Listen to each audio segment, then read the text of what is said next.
You're listening to Qalam Institute's podcast. Visit us on the web at qalaminstitute.org and join us on Facebook at facebook.com/Qalam Institute. Bismillah walhamdulillah wa salatu wa salamu ala rasulillah wa ala alihi wa sahbihi ajma'een. Inshallah, continuing with our series on the life of the Prophet sallallahu alaihi wasallam, the prophetic biography. We left off last time talking about the death of the mother of the Prophet sallallahu alaihi wasallam, and how difficult that was for him, and the circumstances surrounding her passing. The Prophet of Allah sallallahu alaihi wasallam was 6 years of age when his mother passed away. Now, in the end of last week's session, in the aftermath of the passing of his mother, we talked about how there are two narrations, there are two incidents related as to what happened in the aftermath. What is more popularly mentioned in the books of Seerah is the fact that Ayman, the foster mother of the Prophet ﷺ, who was traveling along with them, she actually brought the Prophet ﷺ the rest of the way, because his mother passed away on the way from Mecca to Medina. So Ayman brought the Prophet of Allah ﷺ, the 6-year-old child who had just lost his mother, his only surviving parent. She brought him the rest of the way to Mecca and brought him to the safety and the care of his grandfather Abdul Muttalib.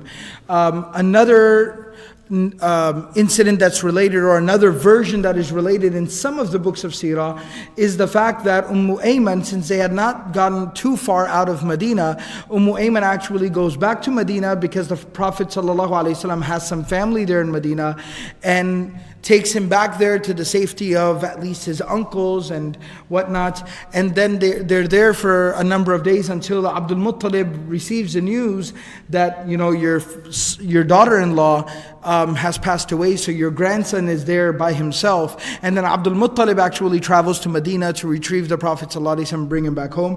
Regardless of the exact scenario, the Prophet of Allah ﷺ comes now at the age of 6. Both of his parents have passed, and now he is in the care of his grandfather Abdul Muttalib. But now, talking about his time that he spent with his grandfather Abdul Muttalib, something very interesting, something I was reflecting on. Most of the time people are aware of the fact, Muslims generally are aware of the fact that the Prophet ﷺ never knew his father. His father passed away before he was born, and his mother passed away at the age of 6. And that was, of course, a test and a trial from Allah subhanahu wa ta'ala as a means of his tarbiyah, his upbringing. And Allah subhanahu wa ta'ala, by means of these experiences, instilled certain things within the Prophet ﷺ, which would be instrumental in him serving as the Messenger of Allah sallallahu alaihi wasallam. At the same time, though, Allah subhanahu wa ta'ala, as part of his tarbiyah, Allah subhanahu wa ta'ala never deprived him of the presence of a loving, caring individual, somebody who would care for him, somebody that would take care of him. Because whenever we talk about whoever it was that was caring for the Prophet ﷺ at that particular point in time, whether it was Halima as-Sa'diyah, whether it was his mother, whether it was his grandfather, and then afterwards Abu Talib, you always find one thing very consistently, that whoever it is that is taking care of the Prophet ﷺ, that is the guardian of the Prophet ﷺ at that time, is a very loving, caring individual, is an extremely gentle human being. And not only that, but the person that is the most important to them in their entire lives while they are in charge of the Prophet ﷺ is Muhammad sallallahu alaihi wasallam. So regardless of who it was, whoever was the guardian of the Prophet ﷺ, their world would revolve around this child. And that child would instantly become the most important part of that person's life. And so Allah subhanahu wa ta'ala, while performed the tarbiyah of the Prophet sallallahu alaihi wasallam by taking away his parents early on, at the same time to not emotionally deprive the Messenger of Allah sallallahu alaihi wasallam. And that's why the Prophet of Allah sallallahu alaihi wasallam was such a beacon of love and kindness and gentleness. And that's why the Prophet sallallahu alaihi wasallam, through his own personal relationships, he was the best husband ever. He showed us what it meant to be affectionate with our wives, through his own example. And the Prophet ﷺ was the best parent ever. He showed us what proper parenting was. The Prophet ﷺ was the most exemplary grandfather ever. And he showed us what affection and love a grandparent should show towards their grandchildren. And so part of the Prophet ﷺ's upbringing was at the same time to always have a loving, caring individual who would be there for the Prophet ﷺ and was there to take care of him. So at this particular point in time, at the age of 6, it was the grandfather of the Prophet ﷺ, Abdul Muttalib. One of the things I mentioned a couple of sessions ago, another interesting observation about everyone who was an influence upon the Prophet of Allah sallallahu alaihi wasallam is the fact that they were always people of very high character, very noble morals and ethics. All right, it was always a remarkable individual. Whether it was the mother of the Prophet Amina, or Halima Sa'diyah, and then the mother of the Prophet ﷺ, and now in this case Abdul Muttalib. We've talked about very early on in some of the previous recordings, if you'd like to go back to them, where it talks about the extended family and the parents and the grandparents of the Prophet ﷺ. In that session I described Abdul Muttalib and talked about him, what the books of history tell us about him, and he was a very remarkable individual. This is a man who was very devout. He was a man of deep spiritual convictions. And of course, there's a whole discussion there as to what his exact, beliefs were. Regardless of what his beliefs were, this was a man of great conviction. This was a deeply spiritual man. This was a man who was very moral, very ethical, very noble, and very upright. And he was a very honest man. He was a very brave and courageous man. He walks up to Abraha, the man who's arrived there, in some narrations it says, with an army of tens of thousands of soldiers and 11 or 13 elephants, right, to literally destroy his entire city. And he just walks up to this man and just says, some of your men stole my camels and I'd like them back. And speaks to him very frankly, very openly, very honestly. So this was a very remarkable individual. And so this is another person who had an influence and an impact upon the Prophet ﷺ as a child. So some of the narrations, they describe Abdul Muttalib and how Abdul Muttalib, the grandfather, and this is a man who still has his own children who are alive. This is a man who probably has dozens of grandchildren of his own. And this is a man who is a leader of all of Quraysh, not just his family, his extended family, Banu Hashim, but he's a leader of all the families. He's the leader of Quraysh itself. So he sits at the head of the most powerful central city in Arabia. So by some accounts, and people actually, the books of history talk about this, that many people in Arabia, especially the Hijaz, the internal region of the Arabian Peninsula, people used to refer to Abdul Muttalib as the most powerful man in Arabia. He was the most influential, most powerful, most revered man in all of Arabia. So to put it simply, this is a very important person who had a lot on his plate. He had hundreds of people who needed his time, who required his time. And this was a very busy man. In spite of all of this, the books of history, the Seerah of Ibn Hisham, the Seerah of Ibn Ishaq, Al-Waqidi, and other great scholars, classical scholars of Seerah, they talk about how Abdul Muttalib took care of the Prophet ﷺ. That this orphaned grandchild of his, this 6-year-old child, he didn't just hire a maid to take care of him. He didn't just buy another slave woman that here, just look after him, run around after him, just make sure he doesn't get in my way. He didn't go and dump him at home, tell his wife or one of his daughters, listen, you got to take care of him from now on. But how he personally took care of him. It talks about him that فَلَمَّا تُوفِيَتْ آمِنَةٌ بِنْتُ وَهَبٍ قبضه إليه جده عبد المطلب وضمه ورق عليه رقة لم يرقها على ولده. It says that after the mother of the Prophet ﷺ, Amina passed away, Abdul Muttalib took guardianship of the child. And he brought him close to him and near him. He embraced him. And he was more gentle and more kind and generous with him than he was even with his own children. وكان يقربه منه ويدنيه وَيَدْخُلُ عَلَيْهِ إِذَا خَلَا وَإِذَا نَامَ. And Abdul Muttalib would always look for the Prophet ﷺ. He always wanted him close to him. He would always draw him near to him. He would always look for him at all times. He wouldn't go to sleep until he checked on him. Like a parent does with the child. Like a parent goes before they go to sleep, before they eat, they go and they check on the child. Right? Abdul Muttalib would do that with the Prophet ﷺ. And then it actually describes something about Abdul Muttalib. Since Abdul Muttalib was this big, powerful, important individual, كان يوضع لعبد المطلب فراش في ظل الكعبة.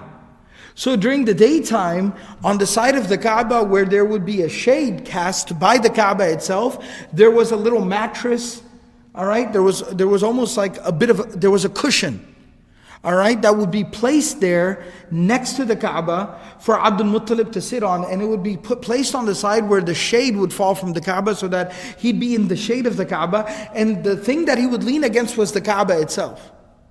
So he would lean against the Kaaba, sit against the Kaaba, under the shade of the Kaaba, and he would sit there and he would greet people and meet people and welcome people and talk to people, and that's where people could come and find him. That was kind of the seat, the throne, the court of Abdul Muttalib.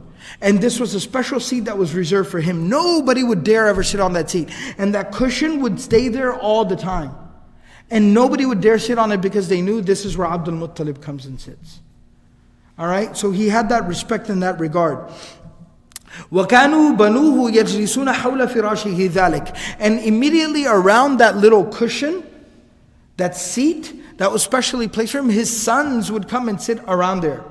And they would kind of sit close to him, but they would sit around that. حَتَّى يَخْرُجَ إِلَيْهِ. And they would go and sit there from before until Abdul Muttalib himself would then come out, and then he would get seated on his seat. لَا يَجِسُ عَلَيْهِ أَحَدٌ مِّن بَنِيهِ. Forget about anybody else, even his own children would not dare sit on that seat because it was specially reserved for Abdul Muttalib, a man of great regard and great respect. إِجْلَالًا لَهُ, out of respect for him.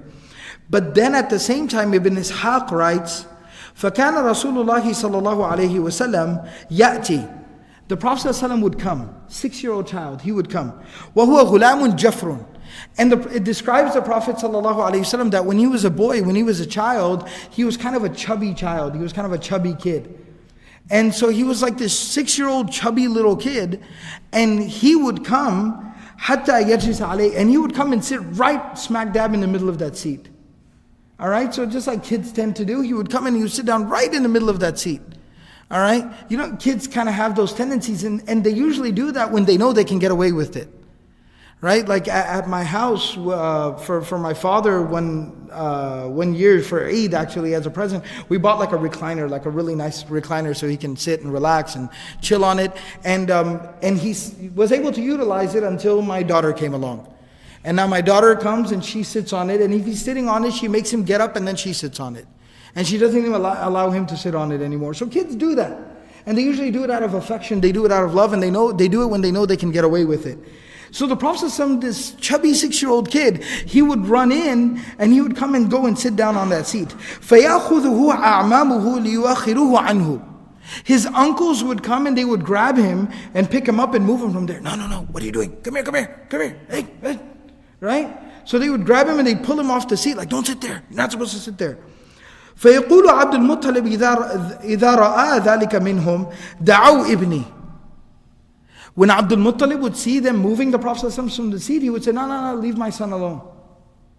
Leave my boy alone. Don't mess with him. Leave him, let him sit there. And then he would actually remark, he would say, فَوَاللَّهِ إِنَّ لَهُ لَشَأْنًا.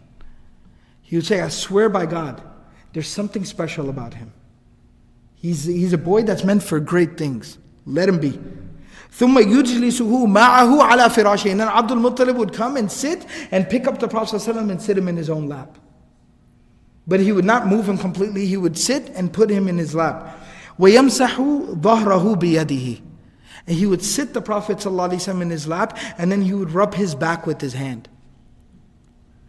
He'd rub the back of the Prophet ﷺ with his hand. وَيَسُرُّهُ مَا يَرَاهُ يَصْنَعُ. And then it describes Abdul Muttalib that he would literally sit there and just stare at the Prophet ﷺ, watching him do whatever he would do, and he would just have a smile on his face. You know when a child just captures your heart? There's nothing more beautiful in this world than that child to you. You know, you just sit there and you just watch the child.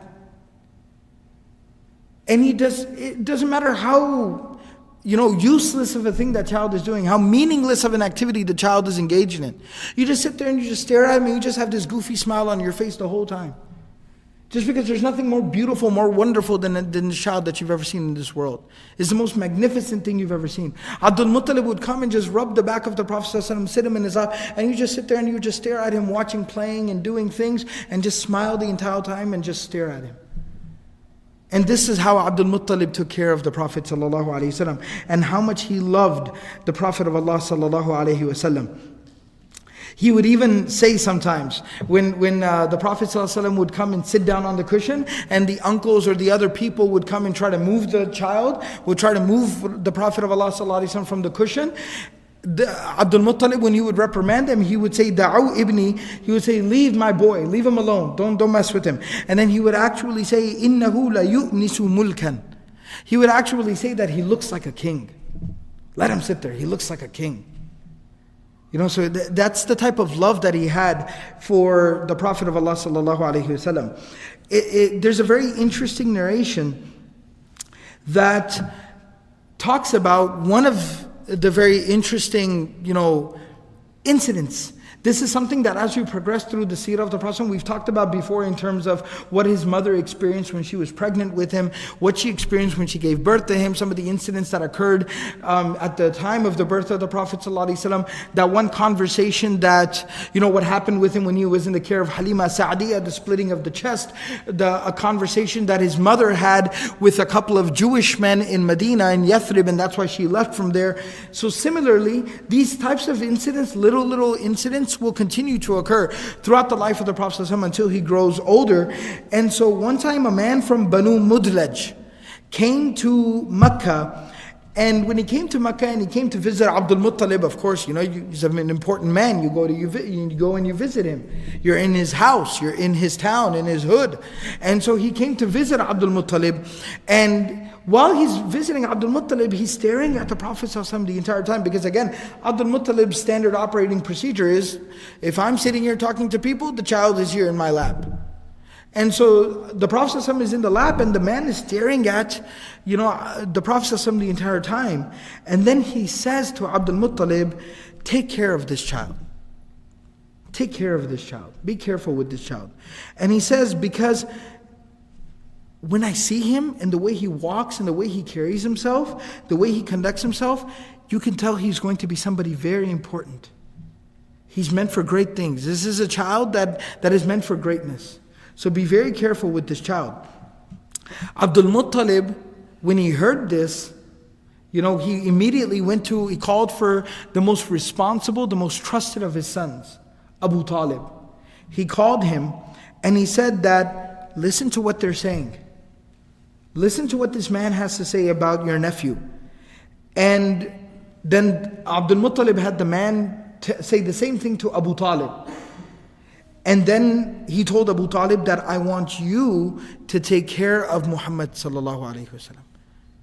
Look, I might not be around forever. And there are actually some narrations, I had mentioned this earlier when we had talked in more detail, like a biography of Abdul Muttalib, we had talked about this, that some books of history actually mention that Abdul Muttalib lived to be 150 years old. He was very, very old. And so Abdul Muttalib was a very, very old man. So he said, look, I'm not going to live forever. All right, and this child, we need to take care of him. There's something special about this child. So he tells Abu Talib, I want you to look out for him. And it will be your responsibility after me to take care of this child. Abu Talib goes to Ayman, the foster mother of the Prophet ﷺ, the woman by the name of Barakah. And he says, Ya Barakah, la taghfuli an ibni. He says, listen, this son of mine. So even Abu Talib refers to the Prophet ﷺ, this son of mine, my child. Right? He says that don't ever be neglectful of him. Don't ever look away from him. Make sure you always pay attention to him and you always take care of him. And he says that, and then Abu Talib says something very interesting. He says, I've been keeping an eye on him because obviously Abu Talib cared deeply about the Prophet. And he said, my father, Abdul Muttalib, our leader, he's told me to specially put me in charge of looking after him. So I've been keeping an eye on him, and I saw this nephew of mine, Muhammad. I saw him playing with the other boys. And while they were playing with the other boys, they kind of went to the outskirts of the neighborhood of the city of Mecca. They were playing kind of on the edges of the town. And I went out there to check on them. And while I was watching them, I saw some people traveling by. And they were some of the Ahlul Kitab. right? They were Christians or Jews, and as they were traveling by and they were kind of stopped, they were encamped there, and they were watching also the children play, and they were watching very closely and intently. They were watching Muhammad sallallahu alaihi wasallam. They were watching our nephew here, and he said that يَزْعَمُونَ أَنَّ إِبْنِي نَبِيُّ هَذِهِ الْأُمَّةِ. And I heard them talking, and they think that this nephew of mine, they think this nephew of mine is the Nabi of this ummah. He is the prophet to come. And so, whether that's true, if that is true, then he's a child meant for great things. We need to take care of him. And regardless of whether it's true or not, a lot of people will be paying a lot of very special attention to this child. Some might mean him good, and some might have some ill will towards him. We have to be diligent all the time, and we have to take care of this child all the time. And subhanAllah, it goes on to say, وَكَانَ عَبْدُ الْمُطَّلِبْ لَا يَأْكُلُ طَعَامًا إِلَّا يَقُولَ عَلَيَّ بِإِبْنِي. Abdul Muttalib, when he would sit down to eat food, he wouldn't even eat food. He would say, "Where's Muhammad?" No, not eating. And you can imagine a man of that stature, a man of such importance. You know, everybody kind of serves him and puts food down in front of him, and usually ends up eating food with a lot of very other important people. And so everybody's serving him and wanting to take care of him, make sure he eats properly and everything's to his liking and everything. And he would literally sit there and disappoint people. He wouldn't even start eating and say, "Where's Muhammad? How am I supposed to eat? How do I know that Muhammad ate or not? What? No, I'm not eating food. Where's Muhammad? Where's my son? Bring me my boy. I need to find out if he ate first." He literally would not even eat food until the Prophet ﷺ, he knew for a fact that the Prophet ﷺ had eaten. فَيُؤْتَى بِهِ إِلَيْهِ. And he sometimes would not literally eat food, even if they would tell him, "No, father or grandfather, or Ya Abdul Muttalib, Ya Amir, our leader, he's eaten already. We've checked, we made sure he's taken." No, I need to see him. And they would have to bring the Prophet ﷺ, the 6-7-year-old child, they would have to bring him to the grandfather, and the grandfather would look at him and say, "Son, is everything okay? Did you eat food? Are you sure? Is everything alright?" And then and only then would Abdul Muttalib eat. That's how much he loved, and that's how much he took care of the Prophet of Allah ﷺ. And it said that when the Prophet ﷺ, Ibn Ishaq writes, فَلَمَّا بَلَغَ رَسُولُ اللَّهِ صَلَّى اللَّهُ عَلَيْهِ وَسَلَّمَ 8 سِنِينَ هَلَكَ جَدُّهُ عَبْدُ الْمُطَّلِبْ bin Hashim. That finally when the Prophet of Allah ﷺ reached the age of 8, so he spent about 2 years under the care of his grandfather. When he reached the age of 8, then his grandfather Abdul Muttalib passed away. And it actually, again, because he was such an old man and he was probably experiencing illness as it was before he passed away, he called all of his family together, especially his sons and his daughters. So these were all the uncles and the aunts of the Prophet ﷺ. And so all of them gathered together, and they were all sitting there, and they were all sad, and the inheritance was being distributed, and special wills were being made out for special people, and everything was being done. And while they gathered there, the Prophet Abdul Muttalib at that time spoke about the Prophet ﷺ as well, and he emphasized the importance of taking care of this child upon all of his family members, but particularly he singled out Abu Talib. وَأَوْصَى أَبَا طَالِبْ بِحِفْظِ رَسُولِ اللَّهِ صَلَّى اللَّهُ عَلَيْهِ وَسَلَّمْ وَحِيَاطَتِهِ ثُمَّ مَاتَ عَبْدُ الْمُطَّلِبُ وَدُفِنَ بِالْحَجُونِ. And then finally, he lastly put Abu Talib in charge of the Prophet ﷺ, and he said, "My special dying request to you, my last request is, Abu Talib, my dear son, please take care of my grandchild. Take care of this grandson of mine, Muhammad, and it is your responsibility to always take care of him and to always be diligent in caring for him." And then finally he passed away, and he was buried in the graveyard at Hajun. And it's also mentioned while talking about the passing of Abdul Muttalib, because he gave Abu Talib such a huge responsibility, which was the care of the Prophet ﷺ. And in the mind of Abdul Muttalib, that was the biggest responsibility. That was the most important issue on the table. Who will take care of Muhammad ﷺ? He then turned to another one of his sons, the uncle of the Prophet ﷺ, by the name of Al-Abbas, who we know Abbas radiallahu anhu would later on accept Islam. He turned to Abbas and he gave Abbas the responsibility of the well of Zamzam. And remember, we talked about in the earlier sessions how Abdul Muttalib was the one who had rediscovered Zamzam. that the well of Zamzam had been buried and had been concealed and had been lost for centuries. And Abdul Muttalib literally saw a dream. And in that dream, he was shown the place. And some of the scholars even note that these were angels or malaika, because this was part of the foretelling of the coming of the Prophet ﷺ, that this great khair would be unearthed, would be unsealed, would be rediscovered to bring and to welcome the coming of the Prophet ﷺ. So Abdul Muttalib was in charge of the well of Zamzam. And so he tells his son Al-Abbas, one of the uncles of the Prophet ﷺ, that from here on out, you're in charge of the well of Zamzam, and you're also in charge of then giving water, serving water, and arranging for water from the well of Zamzam to the Hujjaj and to the visitors of the Baytullah, to the Kaaba. You will be in charge of taking care of that. And even though Abbas was one of the youngest of the sons of Abdul Muttalib, still he gave him this responsibility. And Abbas radiallahu anhu maintained that responsibility until the time of Islam came, and even after Islam came, and the Muslims were at the conquest of Mecca, Fathu Mecca, when the Muslims now were able to take control of the city of Mecca. Even then the Prophet ﷺ said that based on the will of my grandfather, Abdul Muttalib, that Abbas and his family members will maintain the responsibility of the well of Zamzam and the Siqaya. And so that stayed in his charge. And at that point in time, of course, as we know, that the Prophet of Allah ﷺ went into the care of Abu Talib. He was put into the care and the trust of Abu Talib. And the scholars also mentioned that there was a deeper connection that the Prophet ﷺ shared with his uncle Abu Talib, even over some of his other uncles and his aunts. And that was simply because Abdul Muttalib had more than one wife, as was common at that time, of course. Abdul Muttalib had more than one wife, and so some of the uncles or the aunts of the Prophet ﷺ were uncles and aunts, but only through the grandfather. They would have different mothers than the grandmother of the Prophet ﷺ. So they were the uncles and the aunts of the Prophet ﷺ through his grandfather, but not through the grandmother. Alright? But what was special and unique about Abu Talib is that Abu Talib's mother was also the grandmother of the Prophet ﷺ.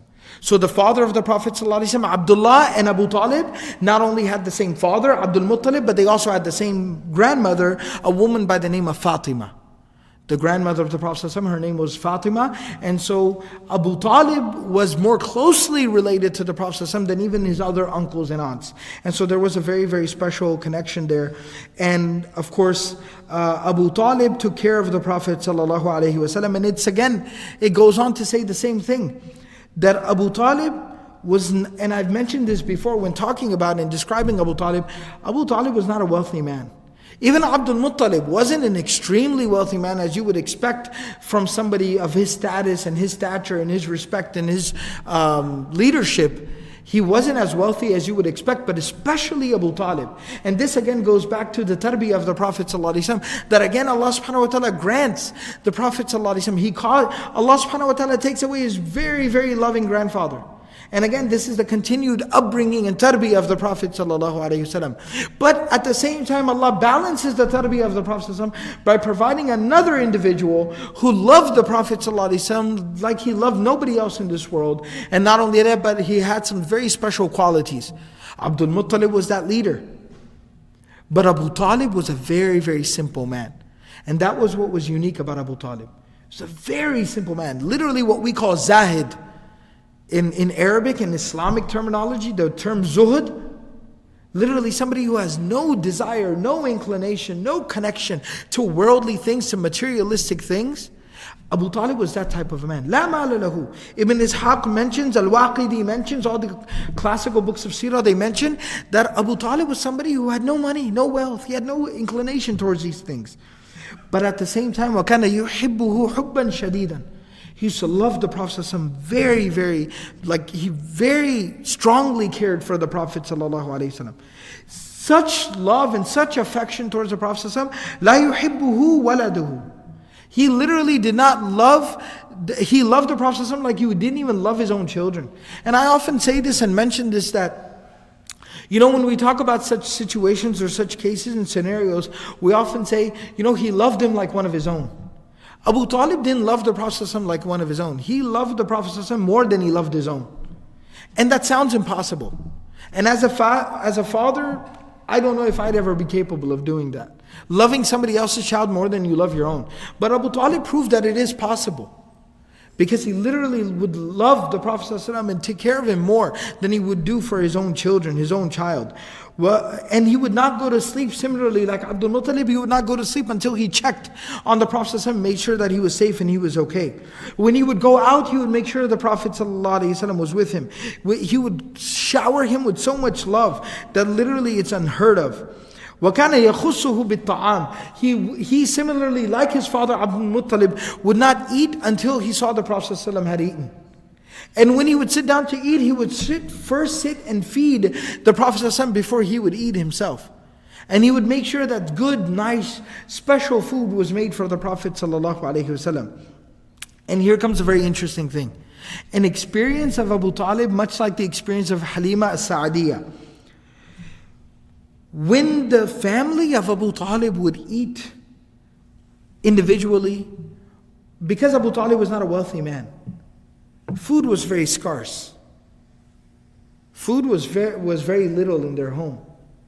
When they would eat individually, or even when they would eat together and the Prophet ﷺ was not there was not enough food for everybody to eat. Everybody would get rationed a little bit of food. Everybody would get a little piece of bread.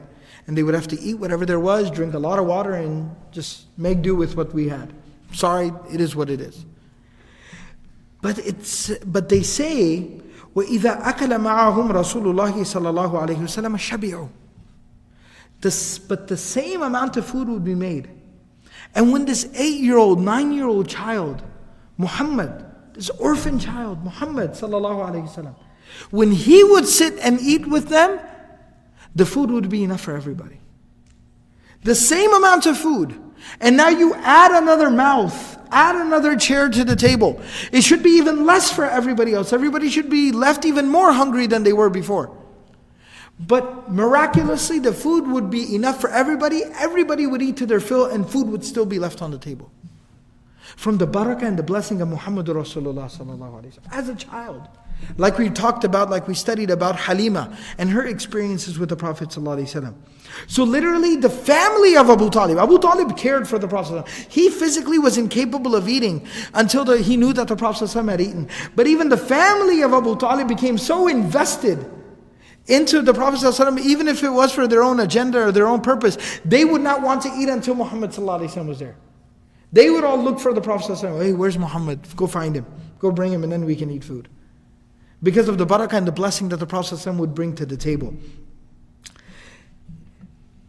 And it said about Abu Talib, فَكَانَ إِذَا أَرَادَ أَن يُغَدِّيَهُمْ, that when Abu Talib would sometimes come home, you know, he was out running the affairs or managing his business and doing whatever he had to do, and he would come home for lunch. He would come home for lunch, and the family was all sitting down waiting. They would put the food on the table and they were just waiting for father to show up. They were just waiting for the man of the house, Abu Talib, to show up so he could come and sit and then we could start eating. He would come, he would sit down and he would tell his whole family, Kama antum hatta ya'ti ibni. Kama antum hatta ya'tiya ibni. Stay as you are. Nobody move, everybody stay until my son gets here. My boy Muhammad's not here yet. Everybody stay as you are. Nobody eats until my boy's not here.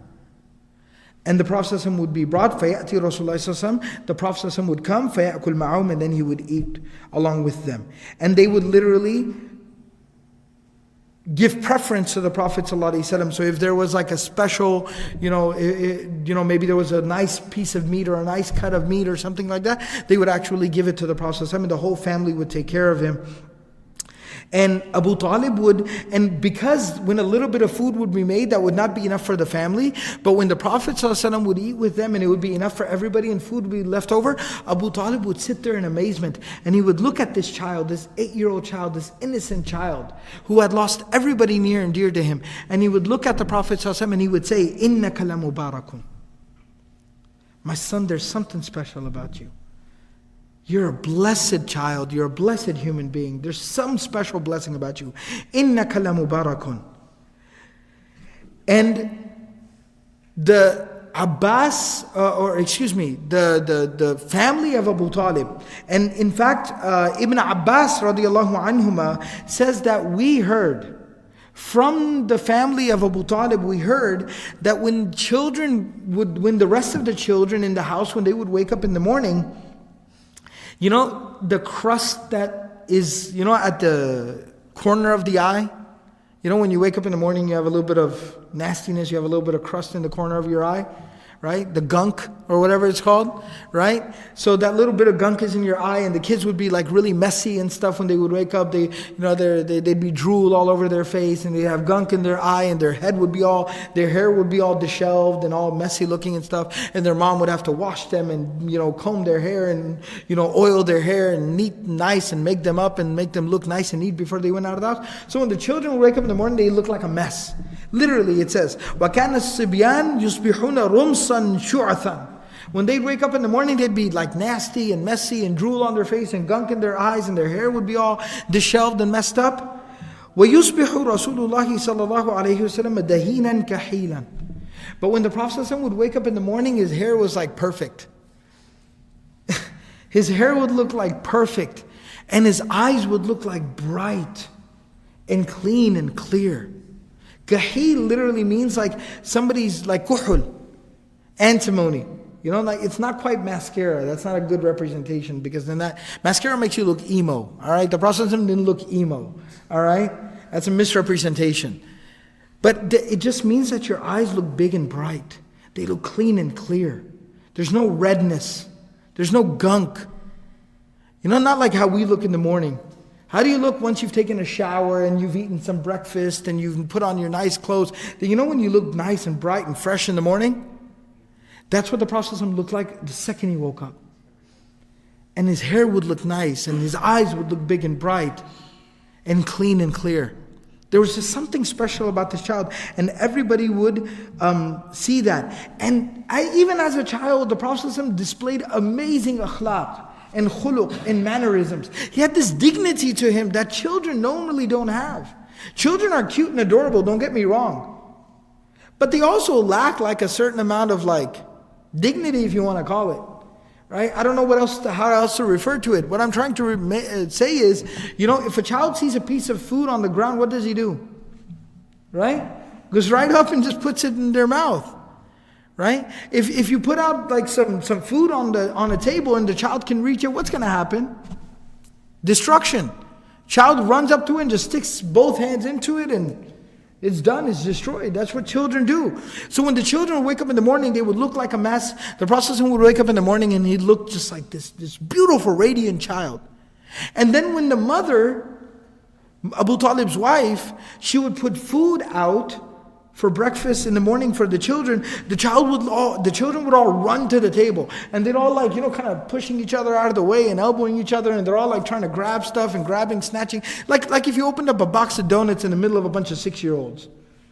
You're going to have to call the ambulance. Something bad's going to happen, right? So they're all pushing each other and snatching food out of each other's hands, and move, mom, you won't give me some, and everybody's wrestling and fighting for some food in the morning. And it said that they would look at the Prophet ﷺ, وَيَكُفُّ رَسُولُ اللَّهِ صَلَّى اللَّهُ عَلَيْهِ وسلم يَدَهُ لَا يَنْتَهِبُ مَعَهُمْ. But the Prophet ﷺ would literally stand back, and he wouldn't go and wrestle and jump in with them, and he would stand back quietly and calmly. He didn't feel that was appropriate behavior. A child, 8-year-old child, he would behave in this way. فَلَمَّا رَأَى ذَلِكَ عَمُّهُ. But then when Abu Talib would see this, Abu Talib, the dad is in the morning kind of sitting off to the side reading the newspaper, right, kind of doing his own thing, and the kids are all there having breakfast, or whatever they call it, right, wrestling for food. So they're doing their whole thing, and then Abu Talib one day looks over and he sees all the kids are doing what kids do. But the Prophet of Allah ﷺ stands off to the side, just kind of with his hands folded up, and he won't go in there and get his hands dirty with all of them, and he just has this dignity to him that normally children of that age don't possess. And when he saw that, then Abu Talib used to in the morning go, and before the children could get there and ravage all the food, he would take a little bit of food off to the side and keep it separately. And when the kids would come and all start wrestling and grabbing food and running out of the house on their way out in the morning, Then he would keep some food off to the side and he would call the Prophet ﷺ and give him food separately on the side. And say, come here son, sit down, here you go. And the Prophet ﷺ would sit down very properly, very appropriately, and eat with adab. So even from that young age, the Prophet ﷺ displayed that type of, dignity and akhlaq and character, and just those type of behavior, that type of behavior and mannerisms. Ibn Ishaq mentions that a man one time came from an outside tribe or village, a Bedouin man, he came from outside, and he was basically a soothsayer, a fortune teller.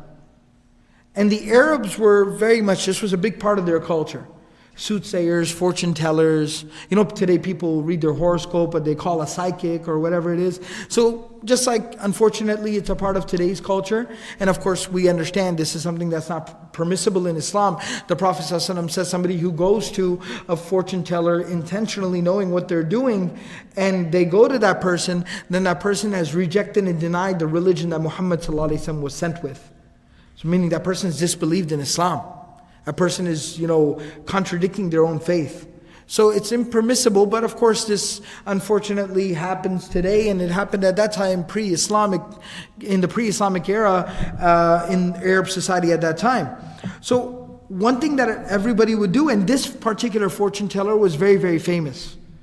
He was very, very famous, and one of his specialties was you would take your children to him. You would take your children to him, and he would look at the children. He would ask them a few questions, and he would do his little mumbo jumbo, his little act. And then what he would do at the end of it was he would kind of tell you about the future of your child. Oh, there's something good, or there's something bad, or be careful, or watch out for this, or whatever it is. So Abu Talib similarly took the Prophet ﷺ out there to this fortune teller, and the Prophet ﷺ was a small child, so Abu Talib just grabbed him by the hand, took him out there as well. And when that fortune teller looked at the Prophet ﷺ and kind of came close to him and sat down and just looked at him for a while, and after he was done looking at him, Abu Talib of course figured, okay, our turn's over. So he grabs the hand of the Prophet ﷺ and he starts to leave. And there's other customers or clients, and they're getting kind of restless, like, people waiting in line get restless. Oh, look at my child, look at my boy, it's our turn. And so the fortune teller kind of lost sight of the Prophet ﷺ for a second. And so he got really, really nervous, and he started to say, where's that boy that I was just looking at? Where's the boy that I was just looking at? And he started calling for him, and Abu Talib hears the fortune teller that he sounds kind of like he's panicking. He sounds like he's panicking, and he seems a little too interested. This is just supposed to be a little ritual, like a little tradition. You go to the fortune teller, you show him your son, he says, oh, good things, nice things, whatever, and you go back on back home. It's just like in this culture, we have taking a picture with Santa. It's just a little ritual, it's a little custom. You go to the mall, you take a picture with Santa, and you get going. All of a sudden, when Santa starts asking, oh, where's that kid that I just took a picture with, you freak out, right? Well, what you want with my kid? What's wrong with you? We need to get out of here. Santa's kind of creepy, right? Right? So Abu Talib, our turn's over. He takes the Prophet ﷺ and he starts to go. Takes his nephew Muhammad and he starts to go. The fortune teller starts to freak out. Hey, where's that kid? Where's that kid? I was just looking at, where's that kid? Abu Talib hears him, and Abu Talib gets kind of nervous. He's like, what's wrong with this guy?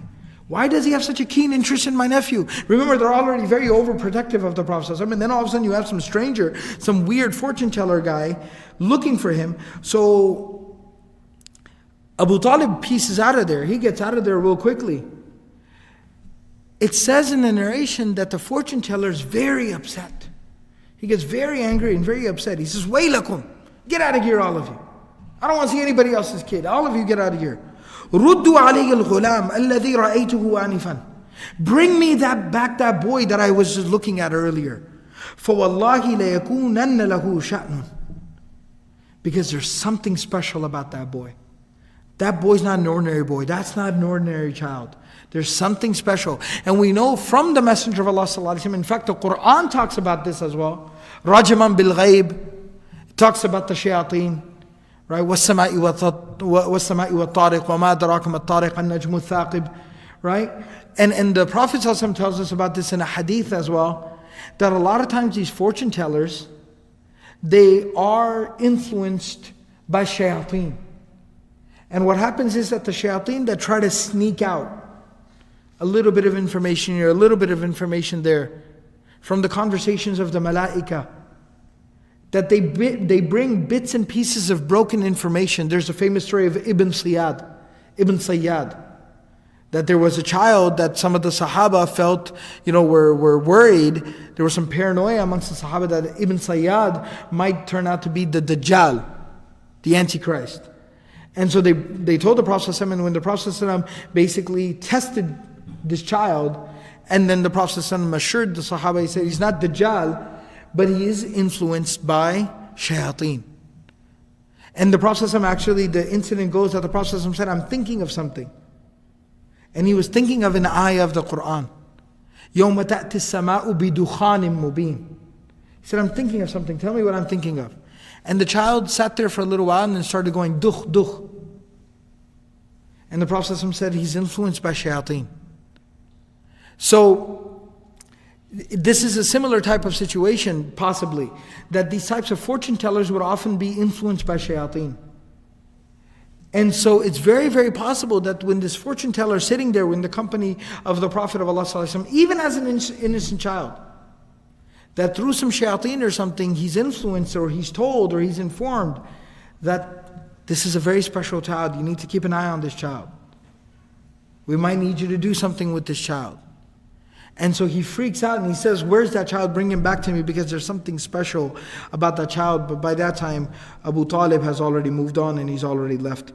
So inshallah, we'll go ahead and stop here. So just to summarize, what we've talked about this particular week is that the Prophet of Allah ﷺ was able to receive the very loving, doting care and attention of his grandfather Abdul Muttalib until Abdul Muttalib passes away and passes him on into the care of his very loving, generous, kind uncle Abu Talib. And then his uncle Abu Talib basically takes care of the Prophet of Allah sallallahu alaihi wasallam. And we'll go on to talk about some of the experiences of the Prophet ﷺ while in the care of his uncle Abu Talib. And again, we talked about some of those special conversations or incidents where people constantly continue to note something special about this blessed child, Muhammadur Rasulullah sallallahu alaihi wasallam. And driving in here today, the weather's kind of rough outside, and I definitely appreciate everybody still coming to the masjid for salah and then sticking around for the lesson, the class, the dars afterwards. And I just wanted to make a comment on that it's important to remember why we do what we do. Like a little bit of tarbiyah, why we do what we do. A lot of times, and this is unfortunate, but a lot of times in our own short-sightedness or our lack of, perspective, a lot of times, and this is definitely a trick of shaitan as well. Sometimes we become very entitled. I come here and I give the dars and I'm doing you a favor. Or you come here to listen and you do me a favor. But what we always have to remind ourselves, to humble ourselves and benefit from what we're talking about is, I'm not doing you a favor, you're not doing me a favor, we're not doing the Irving Masjid a favor, and we definitely are not doing Allah and His Prophet ﷺ any favors. But this is Allah subhanahu wa ta'ala showering a huge blessing upon us. This is Allah doing us a favor by allowing us to be a small part of continuing the legacy and talking about the life of the beloved of Allah sallallahu alaihi wasallam. This is such a huge blessing that for 45 minutes a week, you and I, we sit here and we sit in the masjid in the house of Allah and we talk about the life of the Messenger of Allah sallallahu alaihi wasallam. An unbelievable, enormous blessing. And we should be grateful to Allah subhanahu wa ta'ala that He allows us to do this, that He selects us to do this, that He accepts us to do this. And we should be even more grateful to Allah subhanahu wa ta'ala on a day like this, that when it's rain and it's dark and it's cold and the roads are kind of dicey, that when it's enough excuse for us to stay home, but Allah subhanahu wa ta'ala still accepts us and grants us the tawfiq and the ability to put up with a little bit of difficulty. I at the same time don't want to blow it out of proportion. It's not like it's a hurricane or a tornado outside. But still, whatever little difficulty it is, Allah subhanahu wa ta'ala allows us to overcome that difficulty, to push through that difficulty, and still come here and sit with adab and sit with respect and read the life of the beloved Messenger of Allah sallallahu alayhi wasallam. May Allah subhanahu wa ta'ala allow us to benefit from studying the life of the Messenger sallallahu alayhi wasallam, and may Allah grant us true love for Allah and His Messenger sallallahu alayhi wasallam. Subhanallahi wa bihamdihi, subhanakallahumma bihamdik, nashhadu an la ilaha illa anta, nastaghfiruka wa natubu ilayk.